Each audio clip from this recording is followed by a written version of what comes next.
शिव पार्वती विवाह। जब सती के खुद को योगाग्नि में भस्म कर लेने का समाचार शिवजी के पास पहुंचा, तब शिवजी ने वीरभद्र को भेजा। उन्होंने वहां जाकर यज्ञ विध्वंस कर डाला और सब देवताओं को यथोचित फल दिया। सती ने मरते समय शिव से यह वर मांगा कि हर जन्म में आप ही मेरे पति हों। इसी कारण उन्होंने हिमाचल के घर जाकर पार्वती का जन्म लिया। जब से पार्वती हिमाचल के घर में जन्म, तब से उनके घर में सुख और संपत्तियां छा गई। पार्वती जी के आने से पर्वत शोभायमान हो गया। जब नारद जी ने ये सब समाचार सुने तो वे हिमाचल पहुंचे।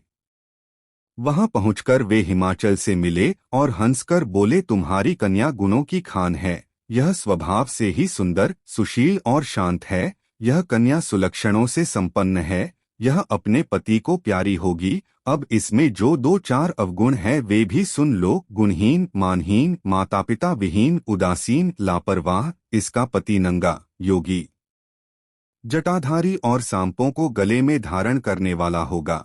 यह बात सुनकर पार्वती के माता पिता चिंतित हो गए। उन्होंने देवर्षि से इसका उपाय पूछा। तब नारद जी बोले, जो दोष मैंने बताए मेरे अनुमान से वे सभी शिव में हैं। अगर शिवजी के साथ विवाह हो जाए तो ये दोष गुण के समान ही हो जाएंगे। यदि तुम्हारी कन्या तप करे तो शिवजी ही इसकी किस्मत बदल सकते हैं। तब यह सुनकर पार्वती जी की मां विचलित हो गई। उन्होंने पार्वती के पिता से कहा, आप अनुकूल घर में ही अपनी पुत्री का विवाह कीजिएगा, क्योंकि पार्वती मुझे प्राणों से अधिक प्रिय है। पार्वती को देखकर मैना का गला भर आया। पार्वती ने अपनी मां से कहा, मां, मुझे एक ब्राह्मण ने सपने में कहा है कि जो नारद जी ने कहा है तो उसे सत्य समझकर जाकर तप कर। यह तप तेरे लिए दुखों का नाश करने वाला है। उसके बाद माता पिता को बड़ी खुशी से समझाकर पार्वती तप करने गई। पार्वती जी ने शिव को पति रूप में पाने के लिए तपस्या आरंभ की, लेकिन शिव को सांसारिक बंधनों में कदापि रुचि नहीं थी। इसलिए पार्वती जी ने अत्यंत कठोर तपस्या की ताकि शिव प्रसन्न होकर उनसे विवाह कर लें। जब सप्तर्षि सती की परीक्षा लेने गए, सप्तर्षि ने पार्वती से जाकर पूछा, तुम किसके लिए इतना कठिन तप कर रही हो?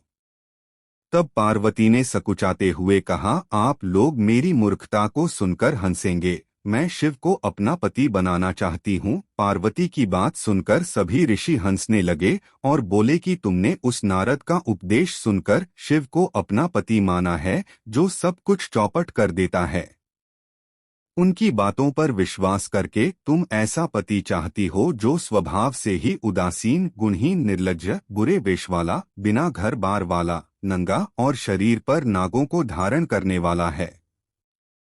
ऐसे वर के मिलने से कहो तुम्हें क्या सुख मिलेगा। अब हमारा कहा मानो, हमने तुम्हारे लिए बहुत अच्छा वर चुना है। हमने तुम्हारे लिए जो वर चुना है वह लक्ष्मी का स्वामी और वैकुंठपुरी का रहने वाला है। तब पार्वती उनकी बात सुनकर बोली, कहा है कि मेरा हठ भी पर्वत के ही समान मजबूत है। मैं अपना यह जन्म शिव के लिए हार चुकी हूँ। मेरी तो करोड़ जन्मों तक यही जिद रहेगी। पार्वती की यह बात सुनकर सभी ऋषि बोले, आप माया हैं और शिव भगवान है।